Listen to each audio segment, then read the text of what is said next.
मुझे पता नहीं है अभी तो उसने, पता नहीं, मैंने तो उसको बोला था कल, तो मैंने उसको दिखाया था बस कि क्लास ऐसे होती है। फीस जमा कर देंगे तो उनको ऐड कर दूंगा मैं, कोई फीस जमा नहीं किया।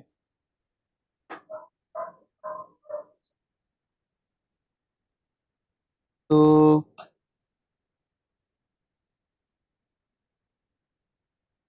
जो हमने फुट ऑफ परपेंडिकुलर किया था, ये है, ये है। अब देखो हाँ, सबसे पहले मैं इसको पढ़ाने से पहले एक एक कॉन्सेप्ट और बता देता हूँ। डिस्टेंस बिटवीन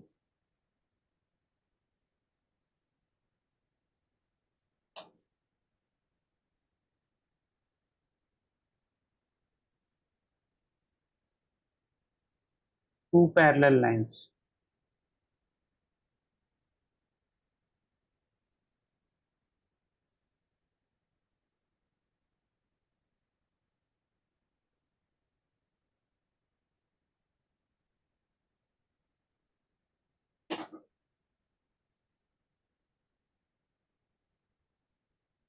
देखो दो पैरेलल लाइंस है, यहाँ पर ना तुम दो कॉन्सेप्ट सीखोगे।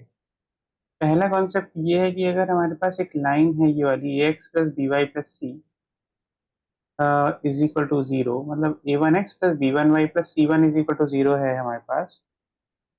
तो जो दूसरी लाइन होगी ना, जो पैरेलल होगी, उसकी हाँ इक्वेशन उसकी equation a x plus B Y plus c two होगी। ओके। हाँ सर, मतलब क्योंकि पैरेलल लाइंस का जो कंडीशन होता है, it is A1/A2 equal to B1/B2 but not equal to C1/C2। और वो आता कैसे है, क्योंकि इन दोनों के स्लोप इक्वल होते हैं ना, हाँ सर। M one is equal to m two, इसलिए। और इससे हमें एक और चीज पता चलती है कि parallel lines differ by on constants only. Okay. इसका तुम यूज कर सकते हो अपने उसके लिए, एग्जाम के लिए। दूसरा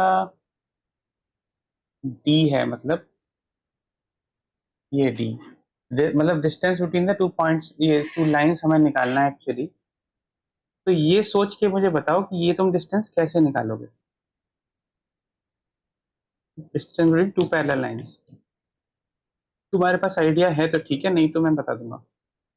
अच्छा, कल अपन ने एक सॉल्व किया था ना मानस, उसमें उसमें एक चीज मैंने बाद में देखा, एक चीज मुझसे मिस हुई थी। मतलब यहाँ पर ना अपन ने जब कैलकुलेट कर रहे थे अपन ऊपर, हाँ सर। तुमने ध्यान दिया था इस पे?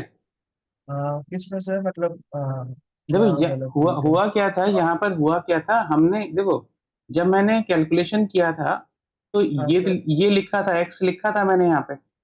हाँ सर। ये इसके बाद से जब मैंने कैलकुलेशन किया ना, तो ये एक्स लिखना भूल गया था मैं।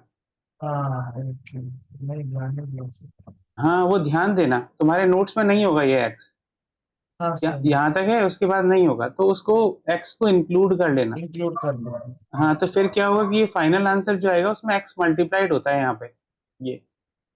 हाँ सर। तो ओके। उसमें क्या होगा ना, फिर तुम्हारा एक्चुअल सही आंसर आएगा, क्योंकि मैंने जब कल देखा, जब मैं नोट सेंड करने के बाद, तो मैंने कहा यार आंसर कुछ एक ये नहीं आ रहा, मतलब वन माइनस एक्स बाई ऐसे आता है, क्योंकि मैंने ऊपर ही लिखा था। क्या चीज मिस हुई है? ठीक है, ये चीज एक बार करेक्ट कर लेना नोट्स में बस, बाकी सब चीजें ठीक है। प्लीज लाइटिंग पर मूवमेंट भाई। Hello hello hello.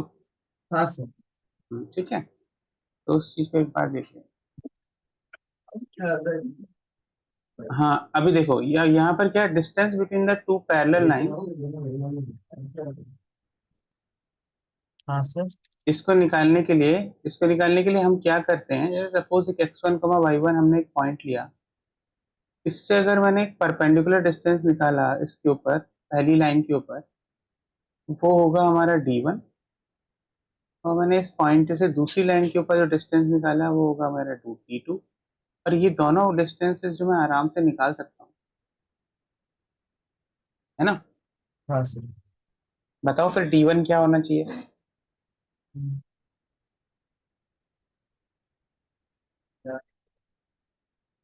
यहाँ पर तुम ये वाला फॉर्मूला यूज करोगे, length of perpendicular, distance of perpendicular point from A line. Okay. तो उस पॉइंट से इधर तक का डिस्टेंस पहला वाला आ जाएगा, मतलब should be um, which will be modulus of ax1 plus by1 plus c1 by root over a square plus b square ठीक है, वेरी गुड। और दूसरा, b1। इस ऐसे ही D2 बताओ मुझे फटाफट क्या होगा। d2 का हो जाएगा ax1 plus by1 hmm plus c2 hmm by root over a square plus B square. Correct, और अभी इन दोनों का माइनस कर देना है ना। Very good. तो D2 माइनस D1 अगर हम करेंगे तो हमारे पास क्या आएगा, modulus of C2 minus C1 divided by root by over a square plus b root square. Over a square plus B square. तो ये एक्चुअली में तुम्हें प्रॉब्लम सॉल्व करने के लिए ये वाला फॉर्मूला याद रखना पड़ेगा, पर कैसे आता है वो अपन ने देख लिया अभी अभी करके। इजी है, अगर भूल भी जाते हैं तो कोई दिक्कत नहीं होगी। ठीक है, अब यहाँ पर मैं तुम्हें बताता हूँ उसके बारे में, ऑर्थो सेंटर के बारे में। Orthocentre, types of centres, centroid, orthocentre, सरकम centre,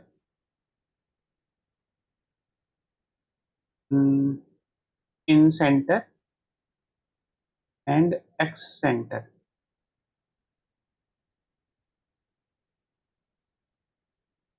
में है थोड़ा बहुत आइडिया कुछ इससे पहले सेंट्रॉइड क्या होता है? सेंट्रॉइड अगर 3 पॉइंट दिया हो हम्म तो उसका सेंट्रॉइड आएगा x1 plus x2 plus x3 by 3, y1 plus y2 plus y3 by 3y। Reason बताओ, और रीजन बताओ, रीजन क्यों होता है ऐसा? बेसिकली सेंट्रॉइड इन मीडियंस को जब हम इंटरसेक्ट करते हैं उस पॉइंट को बोलते हैं ना। करेक्ट, हाँ। तो 3 पॉइंट आ जाएंगे, it will be in form of a triangle. नहीं, अब मुझे ये बताओ कि what is a median? Median मतलब वर्टेक्स से ड्रॉप करते रहना नीचे, हाँ vertex to the distance, vertex से लेकर नीचे वाला एडजेसेंट साइड पर डिस्टेंस। नहीं नहीं नहीं, मैं तुम्हें अच्छे से बताता हूँ, देखो। क्योंकि मीडियन और जो एल्टीट्यूड्स होता है ना, बहुत सिमिलर हो जाता है अगर ठीक से नहीं पता हो तो। देखो, जैसे ए जो है ना, ए सपोज मैंने माना कि ये x1 वाई 1 है, बी है हमारा x2 वाई 2, और सी है x3 वाई 3। अब क्या किया मैंने कि यहाँ से ना ए से मैंने मीडियन लिया है। मीडियन का मतलब क्या होता है? Median is the mid point of the vertex, mid point of the side, मतलब वर्ट line joining, it's line joining vertices and to, mid point of the opposite. हाँ, to mid point of opposite side.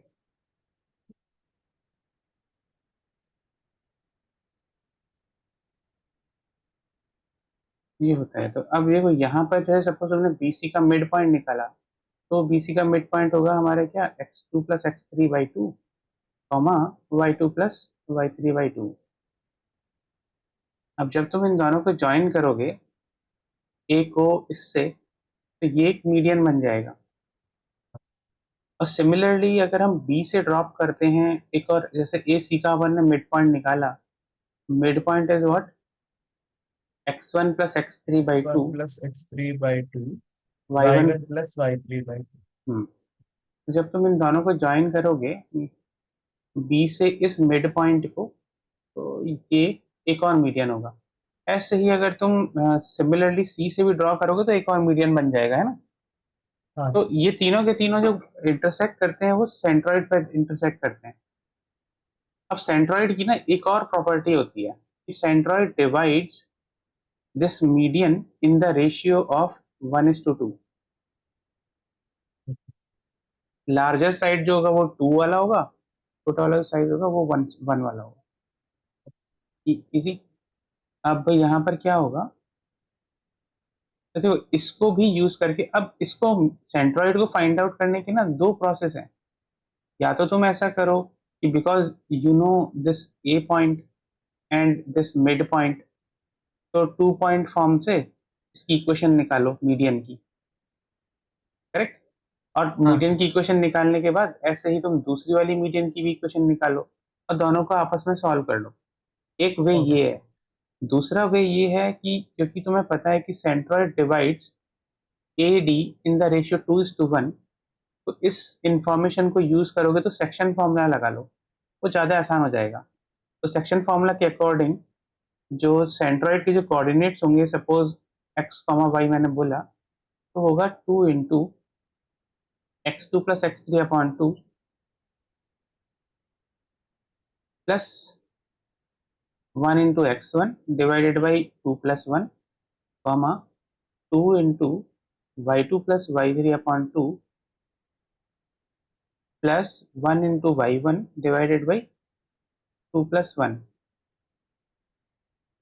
ठीक है, तो यहाँ पर जब तुम इसको सॉल्व करोगे तो 2 कैंसिल हो जाएगा, तो हमारे पास वही आ जाएगा x1 + x2 + x3/2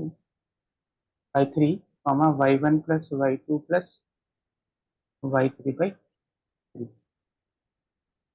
ये हो गया सेंट्रोइड के कोऑर्डिनेट। इजी है। तो ये दो प्रॉपर्टी तुम्हें याद रखनी पड़ेगी। कभी कभी जब प्रॉब्लम्स आते हैं ना, तो ये जो रेशियो वाला जो प्रॉपर्टी है, ये कभी कभी हमारे प्रॉब्लम्स को बहुत आसानी से सॉल्व कर देती है। कभी कभी तुम्हें मीडियंस निकालने होते हैं। सेंटर पता चल गया, अब आते हैं ऑर्थो सेंटर पे।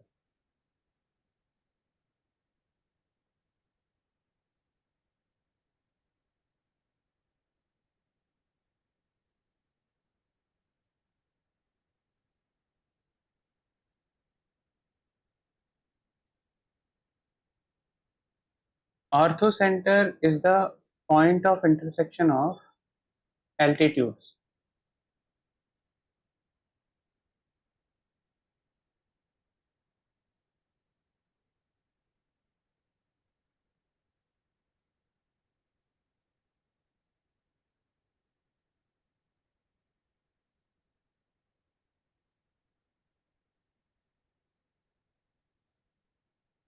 अब सबसे पहले हमको ये पता होना चाहिए कि what is an altitude. Altitude is a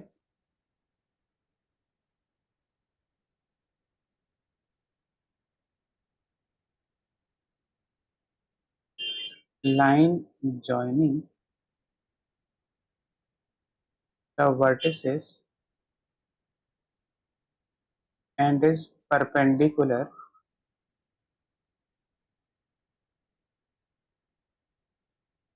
to opposite side। इसे हम एल्टीट्यूड कहते हैं। अब जैसे सपोज मैंने एक पॉइंट लिया ए x1 y1, दूसरा पॉइंट बी लिया which is x2 y2, third point is c which is x3 y3। तो उस केस में हम क्या करेंगे ना, ए से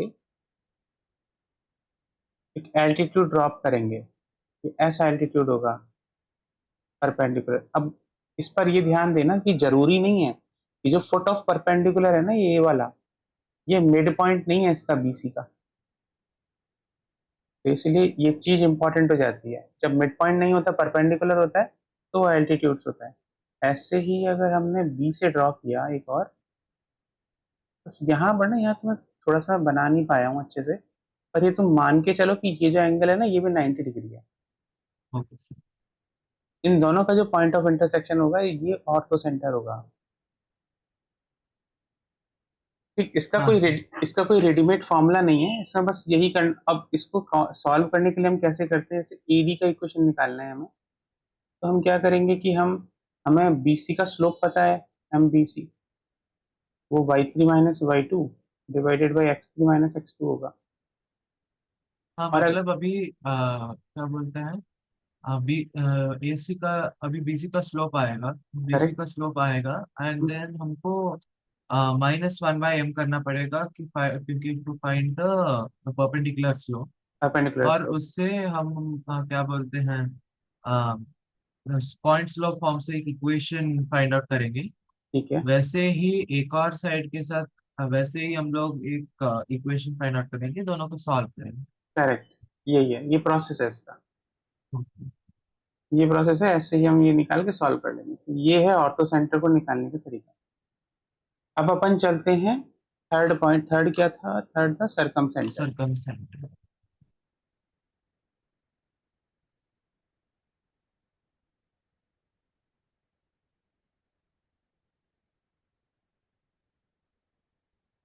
सरकम सेंटर बेसिकली अगर तुम देखो, it is the point of intersection of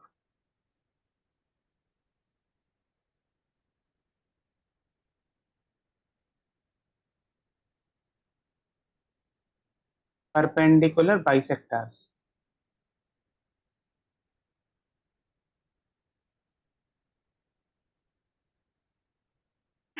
तो अगर मैंने सपोज पहले एक डायग्राम बना देता हूँ तुम्हें, जैसे बना दिया मैंने।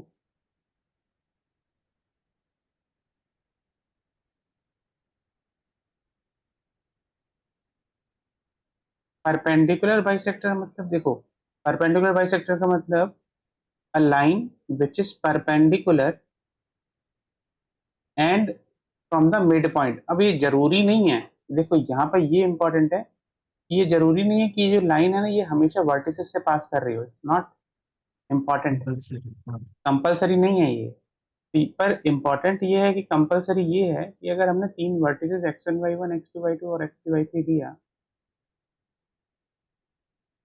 तो उसके केस में जो हमारा ये पॉइंट होगा ना जहाँ से ये लाइन जा रही है, ये मिड पॉइंट होगा, यानी कि it will B x2 + x3/2 y2 + y3/2।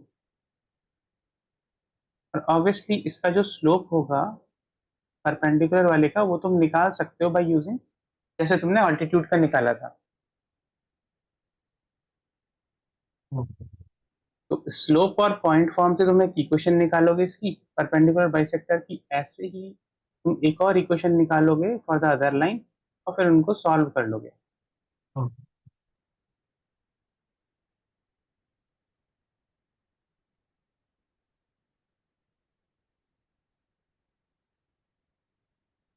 तो ये आ जाएगा, और ये जो पॉइंट ऑफ इंटरसेक्शन होगा ये सरकम सेंटर होगा।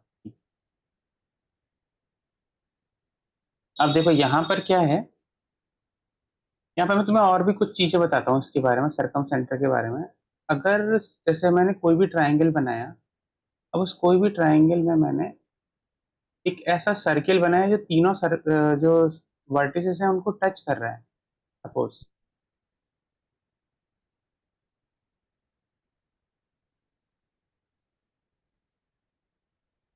तो जो इसका जो सेंटर होगा ना इस सर्किल का, हाँ सर। वो सरकम सेंटर होता है एक्चुअली में। ओ, तो ऑब्वियसली तुम ये समझ पा रहे होगे कि अगर हमने इसको ये वाला डिस्टेंस देखा, हर सरकम सेंटर से किसी भी वर्टिसेस का डिस्टेंस देखा, तो वो रेडियस होना चाहिए उसका सर्किल का। हाँ सर। तो ये भी तुम्हें चीजें याद रखनी चाहिए कि अगर, क्योंकि क्वेश्चन ना हमेशा, तुम अभी क्वेश्चन सॉल्व करना चालू करोगे ना उसके, तो हाँ तुम ये सर। देखोगे कि हमेशा ना इजीएस्ट फॉर्म में नहीं देगा वो चीजें, कभी कभी डिफरेंट टाइप में देगा। जैसे कि सपोज लेंथ दे देगा, मतलब लेंथ ऑफ द साइड दे देगा, find out the equation of the circum centre of the circum centre. तो उसके केस में तुम क्या करते हो ना, पहले सर्किल को सॉल्व करके तुम इक्वेशन निकालते हो सर्किल की, और the centre of that circle becomes the circum centre. तो ऐसे भी निकाला जाता है। ओके, मतलब अभी वो सर्किल की इक्वेशन देगा। हम्म, हो सकता है दे दे, नहीं तो। नहीं तो फिर नॉर्मल प्रोसेस, नहीं तो फिर वो तीन वर्टिसेस देगा। हाँ। तीन वर्टिसेस के फॉर्म में तो तुम आसानी से निकाल लोगे। हाँ सर। और दूसरा फॉर्मेट क्या हो सकता है क्वेश्चन देने का, कि वो हो सकता है तीनों लाइंस की इक्वेशन दे, जैसे ये लाइन और ये लाइन, थर्ड लाइन की इक्वेशन दे। तो लाइन के इक्वेशंस दे देंगे। हम्म, तो अभी हमको बीसी का है और एसी का है। हम्म, तो उसमें हमको ना सी पॉइंट मिल जाएगा। वैसे हमको पहले इक्वेशंस को सॉल्व करके वर्टिसेस लेने के बाद हम्म। फिर we have to proceed to the normal process. Correct, correct, correct. ये समझ ओके। गए तुम। ये ऐसे ही करना होगा हमें। तो हमने सरकम सेंटर देख लिया, ऑर्थो सेंटर देख लिया, सेंटर देख लिया। इसमें एक रिलेशन भी होता है।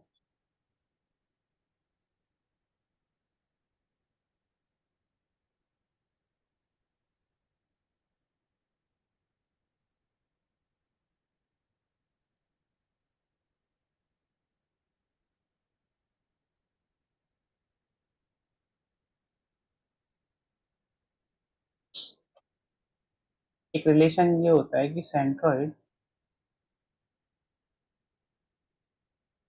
Divides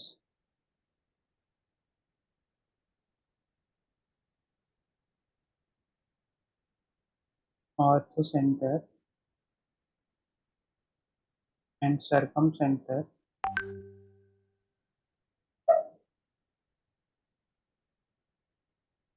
in the ratio 2:1. Okay. मतलब देखो ये यूजफुल कैसे होता है, ये हमारा सेंट्रॉइड है, इधर सेंट्रॉइड ले लो, ये ऑर्थो सेंटर है, ये सरकम सेंटर है, तो ये जो रेशियो होगा ना ये 2:1 होगा।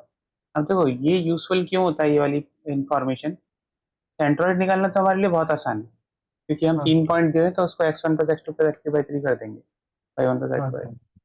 और अगर प्रॉब्लम कहाँ आती है, प्रॉब्लम ऑर्थो सेंटर या फिर सरकम सेंटर निकालने में आती है, वो थोड़े से टिपिकल है।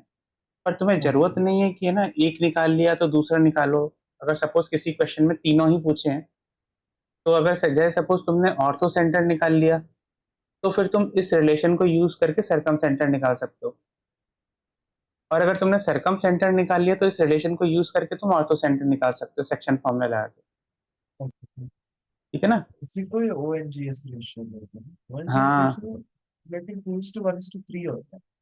हाँ, 1:3 होता है, हाँ। तो 9 पॉइंट सर्कल एक बार बता दीजिए सर। 9 पॉइंट सर्किल हाँ। अभी बताता हूँ, एक मिनट एक मिनट। अरे एक मिनट, कॉल आ रहा है उसका।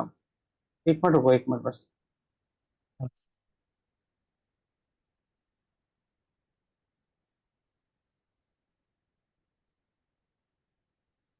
हेलो। हाँ हेलो। है ना, लेकिन मम्मी ने कुछ, वो मम्मी है तुम्हारी, कौन है, उन्होंने बताया नहीं मुझे कुछ, तो मैंने फिर लगा कि तुम क्लास नहीं करना चाह रहे हो। हाँ हाँ, हेलो बोलिए। हाँ, आप क्लास करना चाहते हैं? अच्छा, तो कर लीजिए, फिर ज्वाइन कर लीजिए, फिर मैं उसी लिंक पे करिए।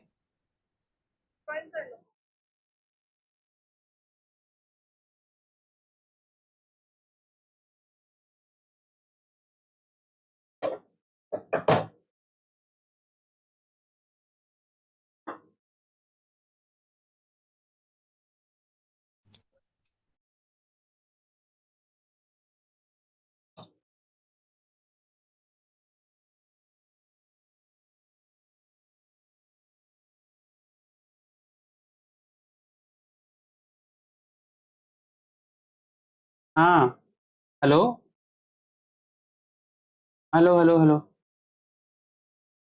Hello hello hello hello. Yes sir. ठीक है। मुझे लगा तुम ज्वाइन नहीं करने वाले हो, इसलिए मैंने तुम्हें लिंक बोल नहीं बोला। हाँ मानस हो। हाँ सर। हाँ, तुम 9 पॉइंट सर्किल पूछ रहे थे ना? हाँ सर। तो देखो सरकम सेंटर, 9 पॉइंट सर्किल क्या होता है ना, 9 पॉइंट सर्किल एक अलग चीज है। मतलब देखो, ये एक्चुअली में तुम्हारे इस पे पूछा नहीं जाएगा, पर फिर भी मैं तुम्हें बता देता हूँ। नाइन मतलब पॉइंट हमारा जो मटेरियल आता है ना उसमें है 9 पॉइंट सर्कल के इसमें क्वेश्चंस। स्ट्रेट लाइन में। हाँ। अच्छा, तो फिर मैं इंफॉर्मेशन दे देता हूँ तुम्हें, वो निकालोगे तो तुम उससे ही, क्या नाम है, अपनी स्ट्रेट लाइन की इक्वेशन से निकाल लोगे अगर चाहोगे तो। हाँ नाइन सर। पॉइंट सर्किल जो होता है ना, वो एक ऐसा सर्किल होता है, it contains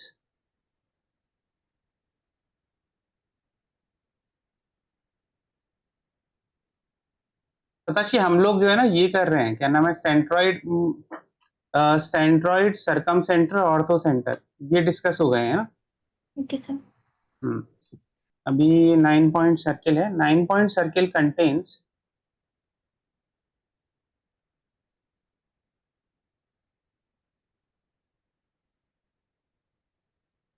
mid point of 3 sides of triangle and feet of perpendicular। 3 altitudes। अब देखो क्या, क्योंकि मैंने एल्टीट्यूड वाला टर्म तुम्हें एक्सप्लेन कर दिया है, तुम्हें दिक्कत आनी नहीं चाहिए। अच्छा सर। मतलब क्या बोलते हैं ये 3 altitudes का 3 altitudes का मतलब हमको वो वाला फॉर्मूला यूज करना है ना। Hmm minus of AX plus BY plus C by root over A² plus B²। मतलब हम्म हमारा फीट ऑफ परपेंडिकुलर वाला फॉर्मूला। हाँ, फीट ऑफ परपेंडिकुलर वाला मामला। और यूजुअली क्या है ना, यूजुअली तुम्हें इसके लिए एक्चुअली 9 पॉइंट सर्किल अगर तुम्हें निकालना है ना, तो तुम्हें एक्चुअली सर्किल की नॉलेज होनी चाहिए। बिना सर्किल की नॉलेज के तुम नहीं निकाल पाओगे। मैं तुम्हें थोड़ा सा ड्रॉ करके बता देता हूँ, जो क्यों क्यों जरूरत पड़ेगी वो बता देता हूँ। जैसे कि सपोज मैंने ना एक ट्राइंगल बनाया, ये मेरा ट्राइंगल है, तो इस ट्राइंगल में सर्किल बना देते हैं पहले। सर्किल ऐसा बनता है वो कुछ,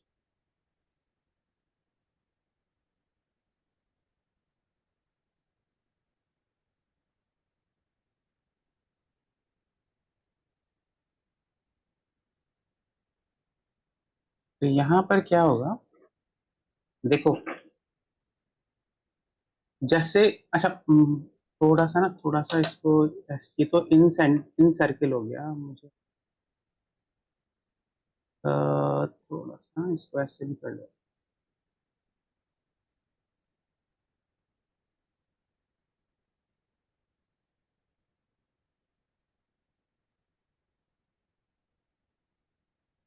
ठीक है, मैं बहुत क्लियरली अच्छे से नहीं बना पा रहा हूँ, लेकिन तुम्हें समझाने के लिए बताता हूँ मैं, है ना।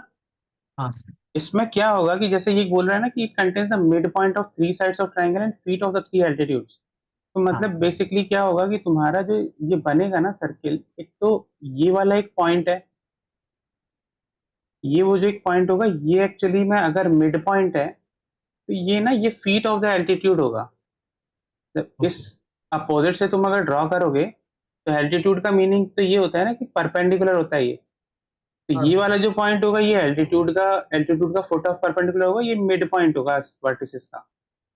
हाँ ऐसे ही जैसे कि तो मैंने और भी जो पॉइंट्स बनाए हैं, x2 y2 और ये x3 y3, तो बेसिकली तुम्हारे पास ये वाला भी अगर तुम ले लोगे, एक ये जो साइड है जैसे ए बी सी, जैसे तुमने बी सी का तो समझ लिया, ये मिड पॉइंट है, ये इसका फीट है। ऐसे ही अगर तुम ये वाली साइड लोगे ना, कोई बी से ड्रॉ करोगे, तो ये बी से ये इसका फीट होगा, फीट ऑफ परपेंडिकुलर, और ये इसका मिड पॉइंट होगा। ठीक, कुछ भी हो सकता है, किसी भी ऑर्डर में हो सकता है। ठीक है, और ऐसे ही यहाँ पर ये फिर इसका ये ये इसका मिड पॉइंट होगा, ये इसका फीट ऑफ द परपेंडिकुलर होगा। तो ये होता है तुम्हारा 9 पॉइंट सर्कल। और 9 पॉइंट सर्कल का कुछ भी ऐसा नहीं है, बस ये एक ही प्रॉपर्टी है कि it contains the mid point of the three sides and also the three altitudes. बस इसमें ये जरूरी नहीं है कि ये अंदर से पास करेगा इसके, या फिर बाहर से पास करता है, वो सब नहीं होता। ठीक है, यही है। तो इसमें तुम इस अब क्वेश्चन में किस इंफॉर्मेशन कैसा दिया हो, वैसे मैं बेसिकली बताऊं तुम्हें, जो क्वेश्चंस तुम देखोगे ना, उसमें तुम्हें मोस्टली क्वेश्चन नहीं मिलेंगे 9 पॉइंट सर्कल के। और अगर तुम्हें मिले भी, तो उसमें बहुत क्लियरली वो लोग बताते हैं कि these are the three vertices, find out the centre of the 9 point circle. अब उसमें तुम क्या करोगे, जैसे सपोज मैंने फॉर एग्जांपल तुम्हें दिया कि मेरे पास एक वर्टिसेस है 1,2, दूसरा वर्टिसेस मैंने दिया हुआ है 2,3, और थर्ड वर्टिसेस दिया है मैंने 1,1। ठीक, तो ऑब्वियसली तुम क्या कर सकते हो, ये जो मिड पॉइंट है ये आसानी से निकाल सकते हो तुम, है ना, इजीली। हाँ और अगर तुमसे ये बोला जाए कि ये वाली चीज निकालनी है तुम्हें, ये फुट ऑफ द परपेंडिकुलर, तो तुम ये भी निकाल सकते हो। मिड पॉइंट तो तुम्हारा इजीली ये 1+1 डिवाइड बाई 2 यानी कि 1 हो गया, और ये 3/2 हो गया, करेक्ट। हाँ। और ऐसे ही तुम अगर ये फुट ऑफ परपेंडिकुलर निकालना चाहोगे, तो वो भी निकाल लोगे। वो कैसे निकालोगे, एसी की इक्वेशन हमें पता है, 2 पॉइंट फॉर्म से निकाल लेंगे। हाँ और ऐसे ही तुम बी बी से फिट फुट ऑफ परपेंडिकुलर भी निकाल लोगे, ये वाला पॉइंट, बाय यूजिंग तुम्हारा वो वाला फॉर्मूला जो फुट ऑफ परपेंडिकुलर का फॉर्मूला होता है, x okay. Minus x1 by A is equal to y minus y1 by y B minus is equal y to is minus equal of to A X minus of ax one plus plus B b by y one plus plus C c by A square plus B square. this। Easy है। हाँ। वैसे तो root पता over है, आएगा ना, root नहीं over root इस पर। नहीं, इसमें रूट ओवर नहीं आता, कंफर्म कर लो, इसमें रूट ओवर नहीं आता। उसमें हाँ सर। लेंथ ऑफ परपेंडिकुलर में आता है रूट ओवर। देखो, फुट ऑफ परपेंडिकुलर में रूट ओवर नहीं आता। ओके।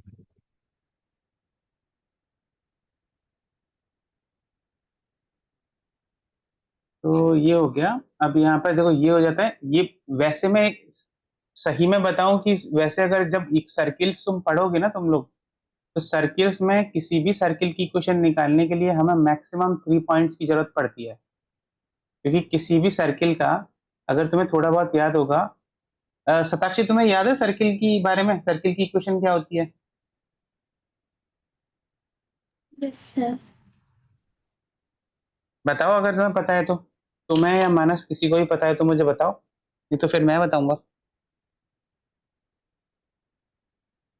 सर्कल सर का सर्कल। हाँ बताओ। सर्किल की बेसिक इक्वेशन, स्टैंडर्ड इक्वेशन क्या होती है सर्किल की? X square plus y square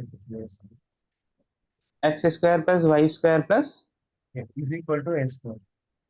ये तो वो वाली इक्वेशन है जिसका सेंटर 0,0 होता है। सेंटर जीरो है हाँ। हाँ अभी जीरो इसका जो हो जाएगा एक्स हाँ square plus y square plus हाँ। 2gx plus 2fy plus c equal to c तो इसका वो क्या होता है, सेंटर क्या होता है? Minus G comma minus N sir. Centre इसका -g, -f होता है, और radius root over G square plus F square minus C. g² + हाँ करेक्ट।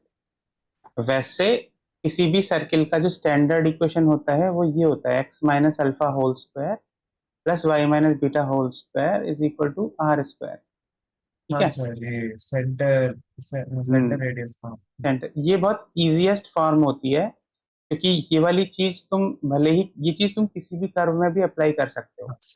जैसे सपोज तुम्हारे पास पैराबोला है, पैराबोला y² = 4ax टाइप है, और इसका फोर सेंटर एक्स 0,0 नहीं है, जीरो तो कॉमा फिर तुम क्या करोगे, y की जगह y−β वाई पुट कर माइनस दो, बीटा होल्स हाँ वाई होल माइनस स्क्वायर कर बीटा दो। होल्स तो इसीलिए ये जो फॉर्मेट होता है ये बहुत इजीएस्ट फॉर्मेट होता है।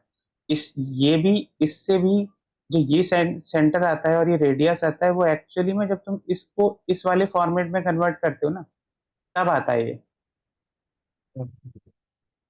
सर आता है बट इसकी स्टैंडर्ड फॉर्म तो कुछ और ही थी। याद नहीं आ रही बट है। इसकी सर्किल जैसे की। वो वाली थी सर, x−x1 वाली। सर्किल की स्टैंडर्ड फॉर्म।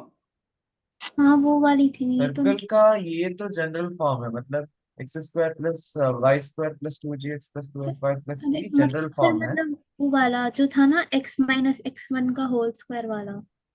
पूरा बताओ। बस वो यही है। वो मुझे अच्छे से याद नहीं है नहीं बट यही नहीं, था कुछ। मैं बताता हूँ, तुम जो कह रहे हो ना वो ये वाला बोल रहे हो तुम, x−x1 हो। स्टैंडर्ड फॉर्म में हाँ वही दोनों यही है, देखो x−x1 whole square plus plus, y अच्छा माइनस हाँ y−y1 का फिर is equal to are square. r²। उसमें क्या है, इसमें सेंटर x1, y1 है, और रेडियस r है। और मैंने जो बताया वो तुम्हें इसमें x1, y1 को मैंने अल्फा बीटा बोल दिया है, बस उतना अंतर किया है। अच्छा। दोनों एक ही है। मुझे लग रहा था तुम, मुझे पता है क्या लग रहा था, मुझे लग रहा था तुम वो वाली बात कर रहे हो, एक और होती है जो बहुत बेसिक होती है, मतलब जहां से हम स्टार्ट करते हैं, एक्स बट स्क्वायर ये प्लस तो वाई स्क्वायर प्लस टू, नहीं,3x + 2fy वाला ना। A x plus square C. Plus A नहीं A X square plus 2hxy plus by² plus 2gx plus 2fy plus c। Sir नहीं, मैंने तो मतलब ऐसे याद किया था x² + y² + 2gx + 2fy + c। हाँ तो वो सेम ही चीज है, वो सेम ही चीज डिस्कस कर रहे हैं अपन, नया कुछ नहीं है। ठीक है। सर तो ये कौन सा है जो मैंने अभी बोला x−x1? ये तो हमें कुछ याद आ रहा है, स्टैंडर्ड फॉर्म बताया था। ये देखो, वे ऑफ सेइंग है। तुम्हें स्टैंडर्ड फॉर्म बताया गया है x1, y1 के सेंटर के साथ। मैं भी वही स्टैंडर्ड फॉर्म बता रहा हूँ, पर विद सेंटर अल्फा, अच्छा। तुम्हारा सेंटर x1, y1 है, मेरा सेंटर अल्फा, है, डजेंट मैटर। स्टैंडर्ड फॉर्म दोनों ही एक ही है। है ना, तुम जो स्टैंडर्ड फॉर्म जानते हो ये वाला, ये स्टैंडर्ड फॉर्म का सेंटर x1, y1 है ना। हाँ अच्छा इस वाल ठीक है। हाँ सेम ही तो है सब कुछ। हम्म। क्योंकि सर्किल की इक्वेशन यही होती है बेसिक, ये वाली जो equation x² + y² + 2gx + 2fy + c, ये भी हाँ एक्चुअली यही है, यही इक्वेशन है। हाँ हाँ हाँ। तो तुम इसको कन्वर्ट करते हो, तुम लोगों को आता है ना कन्वर्ट करना। यस। मानस आता है। तो मतलब आता है सर। वो उसमें हम्म वो सब ले लेते थे ना, जैसे gx है तो उसको -x खुद कर देते थे। नहीं नहीं, वो तो तुम प्रॉब्लम सॉल्व कर रहे हो। सर इसको नहीं, हमारा जनरल इक्वेशन के लिए है। हाँ जैसे हाँ ए की वैल्यू 1 पुट कर देते थे ताकि ये वाली वैल्यू आ जाए, x square plus y square. मतलब एक्स और वाई का वैल्यू सेम आना, एक्स स्क्वायर और वाई स्क्वायर का कोएफिशिएंट 1 आना चाहिए। हाँ हाँ, सर्किल के केस में तो यही होता है ना, सर्किल के हाँ केस हाँ में एक्स स्क्वायर और वाई स्क्वायर का कोफिशिएंट सेम होता है। हाँ। सेम ही है, सब कुछ सेम है, इसके अलावा और कोई इक्वेशन ही नहीं है सर्किल में। यस। बस वे ऑफ, अब तुमने बस क्या है ना कि तुम्हें एक्चुअली थोड़ा बहुत याद होगा, वेग वेग इसलिए तुम थोड़ा कंफ्यूज हो सकते हो। तो ये है, पर मैं अभी सर्किल नहीं पढ़ा रहा हूँ मैं मैं एक्चुअली तुम्हें ये पढ़ा नाइस। है ना, ये पढ़ा रहा हूँ। तो मैंने बस तुम्हें सर्किल इसलिए बताया क्योंकि देखो, सर्किल में सर्किल की जनरल इक्वेशन ये होती है x minus alpha whole square plus y minus beta whole square plus is equal to are square. और मतलब जैसे तुम्हें याद है, तुम्हें अगर ये वाला याद है तो इस हिसाब से ही चलते हैं, ठीक है, कोई दिक्कत नहीं है। माइनस इस वाले के हिसाब से फॉलो करना। हाँ सर चलिए। तो एक्स वन सर कमा नहीं, वाई वन। मुझे ऊपर वाला भी याद है, मुझे बस रिवाइज करना था। अच्छा। उसके ऊपर वाला वो जो 2gx वाला वो भी आता है। कोई दिक्कत नहीं है। पर देखो, मैं क्या बताना चाह रहा हूँ तुम्हें, मैं ये बताना चाह रहा हूँ कि यहाँ पर इस सर्किल की इक्वेशन में तुम्हारे पास तीन वेरिएबल्स हैं जो कि अननोन है, अल्फा बीटा एंड आर। ठीक। अब alpha and beta and r को निकालने के लिए तुम क्या करोगे, तुम्हें बस सर्किल के ऊपर अगर कोई भी तीन पॉइंट्स पता है, ये एक ये सपोज 1,2 दे दिया, या फिर एक और पॉइंट दे दिया 2,3 दे दिया, या फिर एक और कोई रैंडम पॉइंट दे दिया 4,5, तो ऑब्वियसली तुम्हारे पास तीन इक्वेशंस आएंगी। हाँ सर। क्योंकि कैसे आएंगी तीन इक्वेशंस, क्योंकि हर एक पॉइंट अगर इस सर्किल पर लाई कर रहा है तो वो उसको सेटिस्फाई करेगा, सर्किल को सेटिस्फाई करेगा। तो हमारे पास हम्म, तीन इक्वेशंस ऐसे आएंगी, 1 minus alpha whole square plus 2 minus beta whole square is equal to are square, पहली इक्वेशन। सेकेंड इक्वेशन सिमिलरली एक और आएगी, 2 minus alpha whole square plus 3 minus beta whole square is equal to are square, ये second equation. और third equation एक और आ जाएगी, ठीक है, ऐसे ही करके 4 minus alpha whole square plus 5 minus beta whole square वो is equal to are square. अब इन तीन इक्वेशन को तुम आपस में सॉल्व करके अल्फा बीटा एंड आर निकाल सकते हो, क्योंकि three equations, three unknown, solve it and find out the value. ठीक। ये मैं तुम्हें हाँ क्यों बता रहा हूं, क्योंकि जैसे सपोज तुम्हें 9 पॉइंट सर्किल अगर निकालने को बोला जाता है, 9 पॉइंट सर्किल, तो तुम्हारे पास बहुत कन्वीनियंटली तीन पॉइंट्स आ चुके हैं मिड पॉइंट को ही यूज करके, हाँ। ये और ये। ज्यादा कुछ चाहिए तो तुम किसी फुट ऑफ परपेंडिकुलर को यूज कर सकते हो। तो तुम्हारे पास एक्चुअली थ्री से ज्यादा पॉइंट्स हैं, तो तुम इनको यूज करके किसी सर्किल की इक्वेशन तो आसानी से निकाल ही सकते हो, इस वाली सर्किल की इक्वेशन। सर्किल की इक्वेशन आ गई तो तुम्हारा 9 पॉइंट सर्किल आ गया। क्लियर। हाँ ये सर। ये सब जो कहानी मैं बता रहा था तुम्हें, सर्किल की जो प्रायर इन्फॉर्मेशन अभी दे रहा हूँ, इसलिए दे रहा हूँ क्योंकि तुम्हें 9 पॉइंट सर्किल निकालने का तरीका पता चल जाए। ओके, ठीक है, चलो अब चलते हैं इन सर्किल और एक्स सर्किल के ऊपर।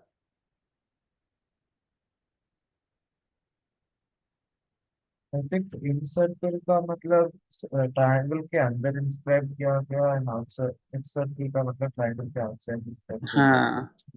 Correct correct. इन सर्किल, इन सर्किल में मतलब हाँ अंदर इंस्क्राइब किया हुआ, यानी कि वो सभी जो साइड्स होती हैं उनको टच करना चाहिए वो। तो जैसे फॉर एग्जांपल, जैसे तुमने इन सर्किल है, तो अगर मैंने कोई एक सर्किल बनाया, वो सर्किल इन तीनों को टच करेगा।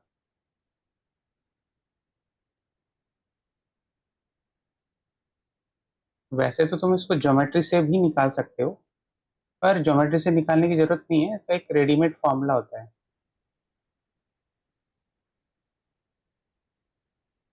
अगर ए एक्स वन है, वाई वन है, और b x two y two है,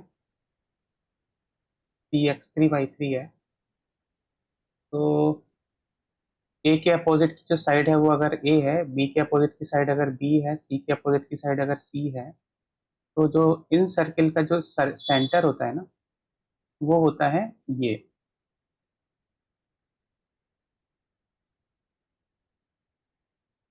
ax1 plus bx2 plus cx3 divided by a plus b plus c,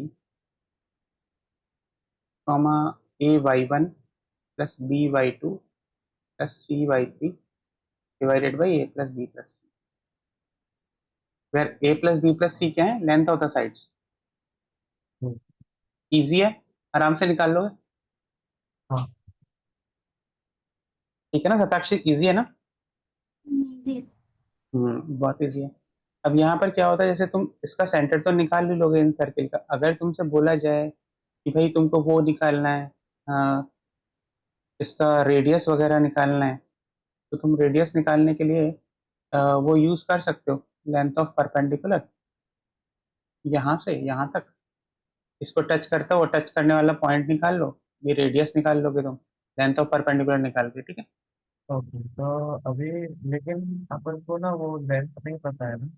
अगर कौन? हमको ऐसे सिर्फ पॉइंट दिया है हम्म और अपन को रेडियस फाइंड आउट करना है, हम्म तो पहले स्टेप में हम लोग बीसी का डिस्टेंस फाइंड आउट करेंगे। तुम्हारी डिस्टेंस मर्जी, में तुम्हारी मर्जी मतलब, है नहीं नहीं तुम्हारी। वैसे नहीं मैं बोल रहा हूँ। हम्म, तो हमारे पास ना वो आर के पॉइंट से सी तक का डिस्टेंस तो पता नहीं है ना, तो कैसे होगा?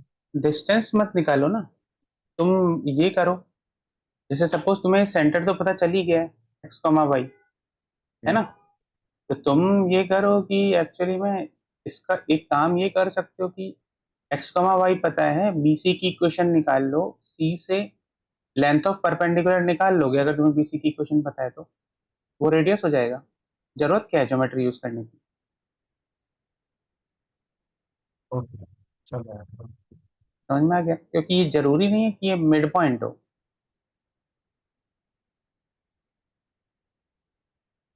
ठीक है। सर इसी का सेंटर सेंट्रॉइड भी मान सकते हैं? नहीं, नहीं। ना,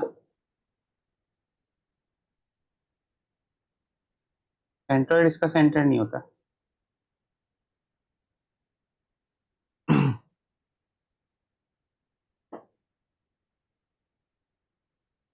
अब आ जाओ तुम एक्स सर्किल पर,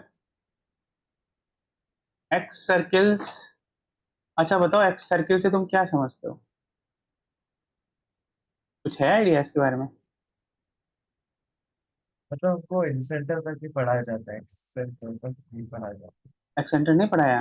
मैं बता देता हूँ, है कुछ नहीं, बहुत इजी है। होता क्या है, देखो जैसे अगर तुमने इस लाइन को एक्सटेंड किया, हर एक लाइन को एक्सटेंड कर दिया, इसको, इसको,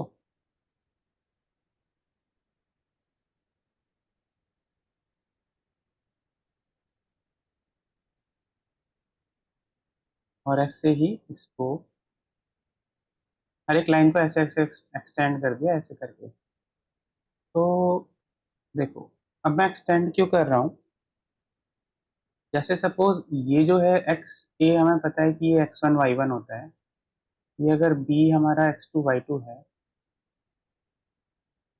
सी x3 y3 है, तो उसके केस में अगर हमें हमारे जो एक्स सेंटर्स होंगे ना, वो एक्स सेंटर्स ये होते हैं, देखो अगर मैंने एक सर्किल ड्रॉ किया which is drawn in such A way is touching this, मतलब बीसी साइड को टच कर रहा है और इन दोनों को भी टच कर रहा है, तो ये एक एक्स सेंटर हो जाएगा, I1, ये एक एक्स सर्किल हो जाएगा। ओके। और ऐसे ही अगर मैंने एक ऐसा सर्किल बनाया जो कि एसी को टच कर रहा है,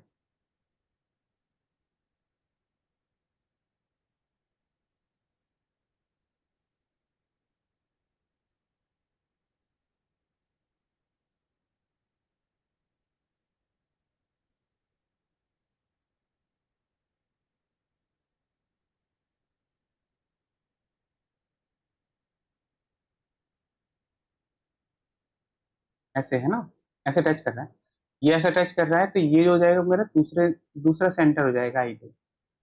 और सिमिलरली अगर मैं ऐसे ही इस सर्किल को ना, ऐसे ही मैं एक और सर्किल यहाँ बनाता हूँ जो कि इसको टच कर रहा है, लेफ्ट वाले को, ऐसे करके, तो वो हो जाएगा मेरा third one,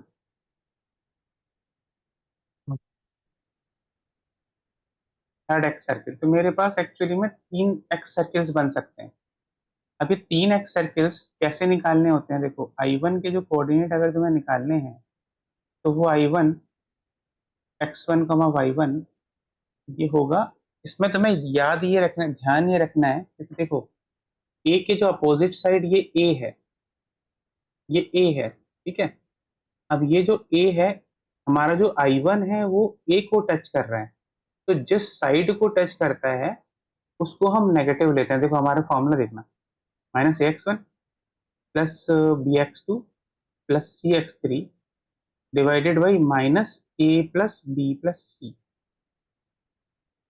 comma -ay1 plus by2 plus cy3 divided by -a plus b plus c। तो तुम्हें आइडिया आ ही गया होगा। हाँ अगर मुझे I1 निकालना है तो मैंने ये निकाल दिया, और ऐसे ही अगर मुझे ये B है, ये C है, तो सर अगर, आप इसके बाद फिजिक्स ले रहे हो ना? हाँ इसके बाद फिजिक्स लूंगा मैं। ठीक है। और इसके बाद अगर मैंने ऐसे ही I2 लिया, I2 x2 y2, तो मेरे पास क्या हुआ, ax1 minus bx2 plus cx3 divided by a minus b plus c, comma ay1 minus by2 plus cy3 divided by a minus b plus c। ऐसे ही सिमिलर मैं फॉर्मूला लिख देता हूँ, पर अभी अब तो तुमको आइडिया आ ही गया होगा कि I3 क्या होगा। बता दो मुझे अगर पता चल गया है तो तुम्हें। I3 आ जाएगा ax1 plus by1 minus cx3। नहीं, गलत। मतलब ax1 हाँ, plus minus plus by1 b x2। x2 हाँ माइनस cx3 हाँ, by a plus b minus c, comma correct. a हाँ बाय 1 प्लस b बाय 2 हाँ, minus c by 3 by a plus b minus. Very good. ये होते हैं x centre.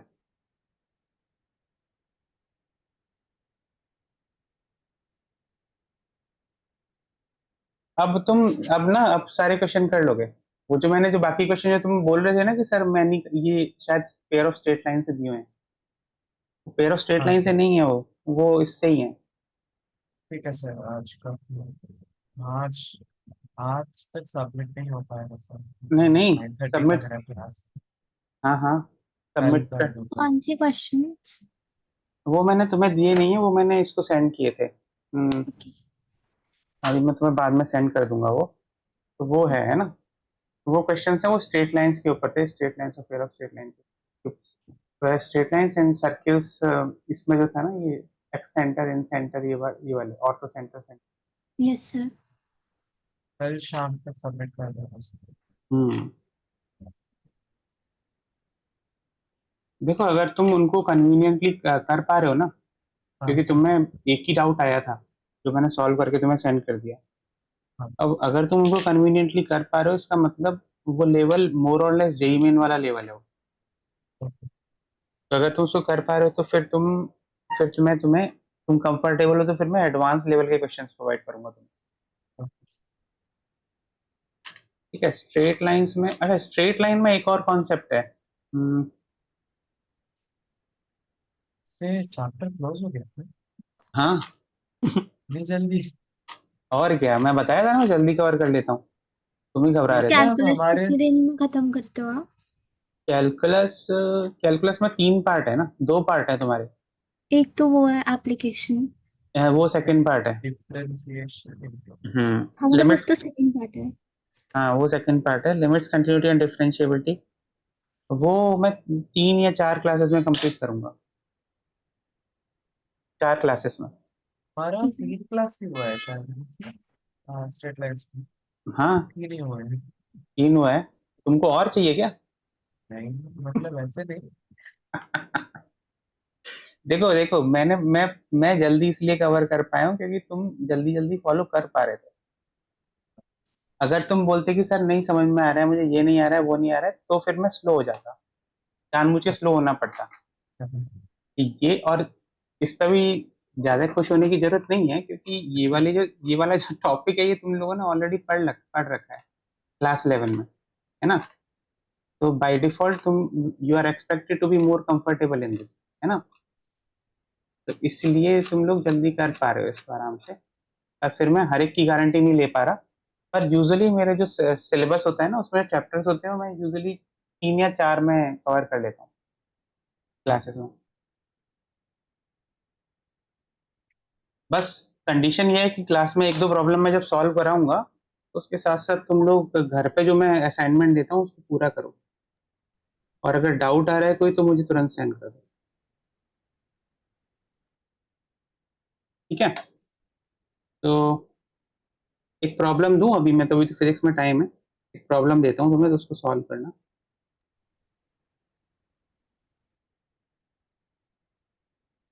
उस वाले paper में ना सर, हाँ हम्म। आपने जो भेजा था हम्म। 40 क्वेश्चन, हम्म।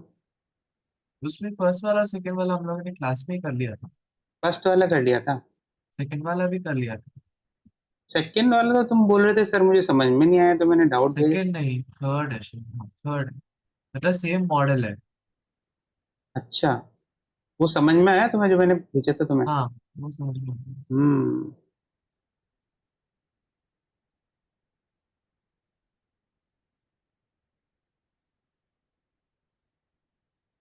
मतलब मेरे बुक के अकॉर्डिंग सेकंड है, तो मैंने सेकंड वन नहीं किया।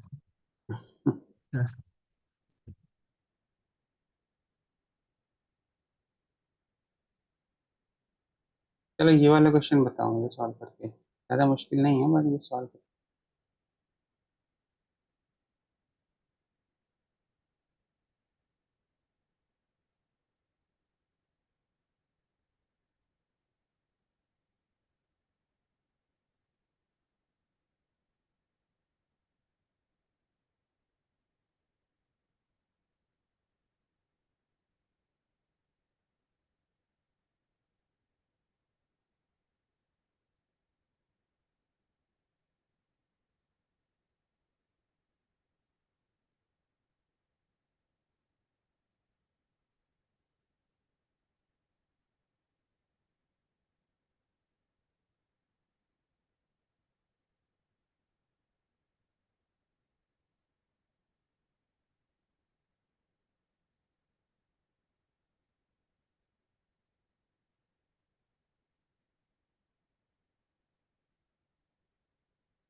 ये वाला क्वेश्चन देखो।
आइडिया आ रहा है?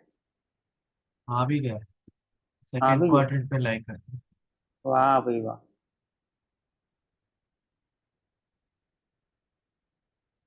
कैसे सॉल्व किया वो थोड़ा बताओ मुझे। मतलब उनका इक्वेशन फाइंड आउट किया, इक्वेशन फाइंड आउट करने के बाद मैंने उसको like ortho centre find out करते हैं ना सर। 0,0। तो हम हमारा क्या बोलते हैं, ऑर्थो सेंटर फाइंड आउट करने का जो हमारा स्टैंडर्ड मेथड होता है, मतलब ऑल्टीट्यूड्स के इक्वेशन को सॉल्व करना। करेक्ट। तो उसको मैंने ऑरिजिन के साथ इक्वेट कर दिया, हम्म। और उसके बाद मिला मुझे। एक और भी हाँ। कर सकते हैं, स्लोप्स को परपेंडिकुलर हमको स्लोप का जो कंडीशन आता है, हम्म। विच इज m1 × m2 = -1, हम्म। उससे भी हो जाएगा। करेक्ट। मतलब बेसिकली ऐसे सॉल्व करो कि तुम, क्योंकि तुम्हें ये वाला लाइन, सपोज तुम्हें ये वाला लाइन का स्लोप निकालना है, तो इन दोनों पॉइंट्स को यूज करके तुम स्लोप निकाल सकते हो। तो हम्म, इसका स्लोप परपेंडिकुलर स्लोप तुम्हारे पास आ ही जाएगा। हाँ इसका स्लोप परपेंडिकुलर स्लोप आ ही जाएगा, ये स्लोप पता है, ये लाइन पता है, ये पॉइंट पता है, तो ये इक्वेशन आ जाएगी, है ना। ऐसे ही हाँ सर। अगर तुम्हें इसका स्लोप पता है, इस लाइन का, दूसरी वाली ग्रीन वाली लाइन का स्लोप इन दोनों पॉइंट्स की वजह से पता है, तो इसका परपेंडिकुलर स्लोप पता चल जाएगा ये वाला। और क्योंकि हमें ये पता है, पॉइंट पता है, और ये लाइन, ये स्लोप पता है, तो हमारे पास ये लाइन आ जाएगी। फिर इन दोनों लाइंस को आपस में सॉल्व कर लो, थर्ड क्वाड्रेंट, थर्ड वाला पॉइंट आ जाएगा आपस में। ठीक है, ऐसे ही सॉल्व किया। ओके, चलें। लिमिट सताक्षी निकालो क्या? हाँ सताक्षी, तुम्हें समझ में आया नहीं? इसी को ही कंटिन्यू करते रहो। यस सर, आ गया। आ गया ना?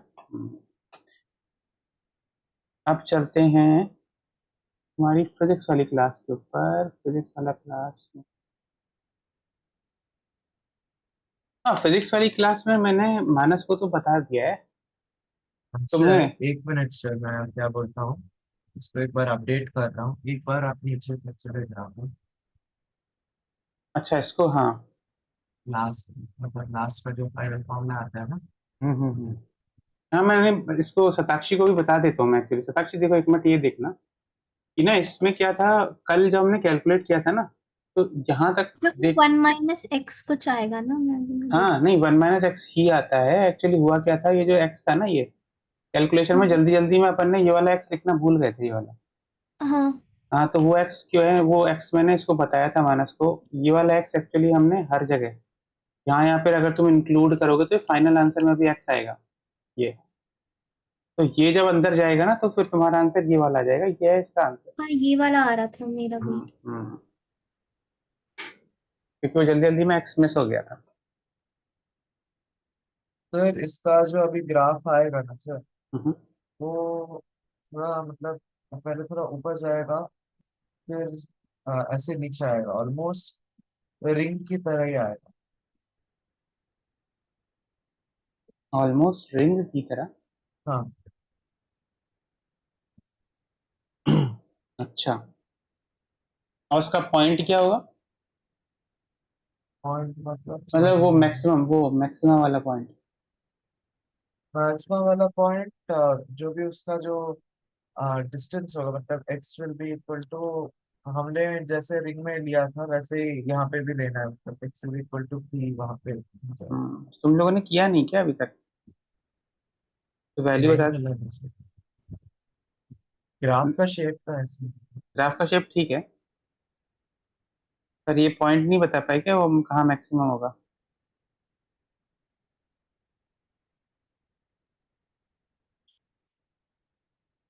मतलब मैंने क्या बोलते हैं, I coordinated it from ring to disc, ऐसे क्या बोलते हैं? नहीं वो तो सही है, तुम्हारा ग्राफ तो सही बना है। ग्राफ सही बना है, आपको पर ये पता है। मैक्सिमम, मैं बोल रहा हूँ ये मैक्सिमम वाला पॉइंट क्या होगा इसके केस में? कौन सा पॉइंट होगा? एक्स की क्या वैल्यू होगी उस पे?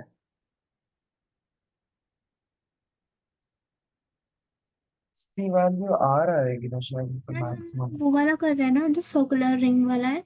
नहीं, डिस्क सर्कुलर वाला। डिस्क। अच्छा, डिस्क वाला है। हम्म।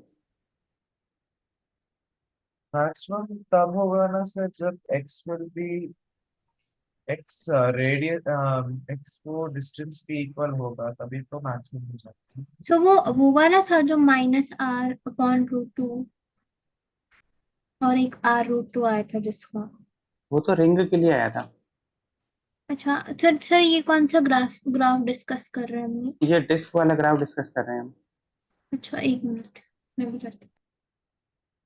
अभी कैलकुलेट कर लो मानस, हाँ सर। मैक्सिमम मिनिमम को यूज करके।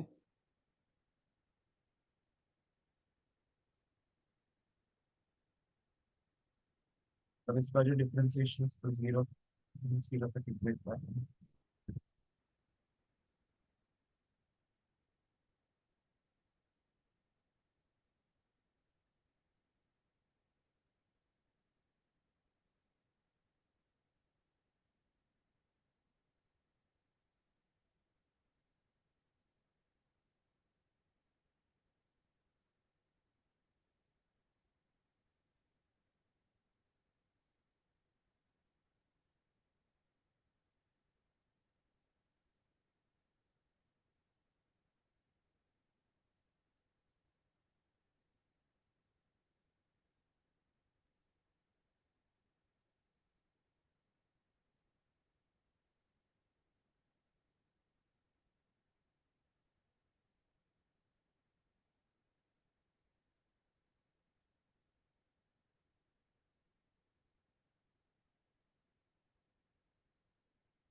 पर ये ग्राफ जो है ना, ये ग्राफ जीरो से स्टार्ट नहीं होगा।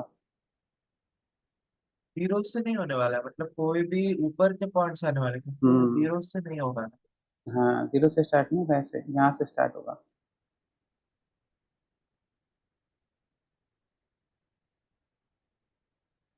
हाँ सर, मेरा हम्म। जो मैं बस बोल रहा हूँ, हम्म। एमटीजी का जो बुक है ना मेरे पास, हम्म। पीवाई उसका, हाँ। उसमें ना, इसमें